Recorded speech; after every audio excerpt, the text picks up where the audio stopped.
Yeah, Chad Meyer, we found him through our casting director, Laura Davis. She did our casting of our lead actors in Chicago, basically, and we started that in August.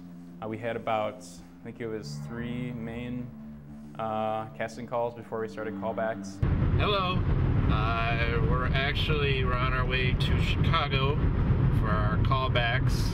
Got some pairings of some talented actors that we're going to look at. And I'm going to ask Tim some questions about what he's going to do at the callbacks. But so you walk into the room, we get all set up, we set the camera up, we get everything in position. Right. Everything's ready. The first 2 actors walk in. What's the first thing that you're gonna do?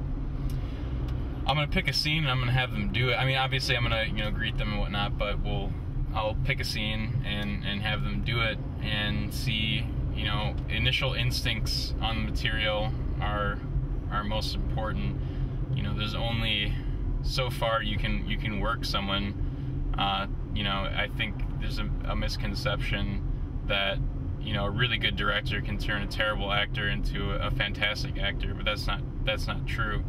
When I'm on set, there's going to be 50 other things I'm thinking about, and as an actor, my expectations of getting good talent is that they're going to be able to do their job on set well. Obviously there's going to be times where I'm going to have to come in and change something a little bit based on my interpretation or whatever, but it's important that their instincts are just good all around.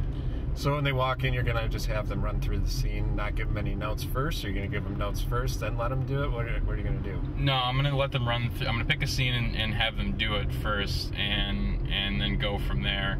I mean, I don't want to talk their head off, and have them lose whatever energy or momentum they might have had, preparing for the callbacks. I'm sure they've done a lot of prep work and stuff, and I just kind of want to see where they're at, what kind of work they've done on their own, and then based on that initial performance, we'll go from there. Like I said, we could, go into the next scene right away, or, stay with this one a little bit more, so. And Chad was actually one of our first Eastons that we liked, because that was actually the hardest part. It's like the most important part, but it was like the hardest part to cast. There was only, I think when we actually had callbacks, I think there was only 2 people that we actually called back from probably like 50 or 60, actors. So luckily though, the first time I saw Chad on the tapes, he just had this inherent likability about him when he was on screen, and he just seemed like a super smart and super nice guy, very down to earth, and he seemed like he could be very relatable. So Christina, same thing, casted through Laura in Chicago. Mm-hmm. And Christina, she just moved to LA. She's a Chicago-based actress, did mostly commercial work, that sort of stuff.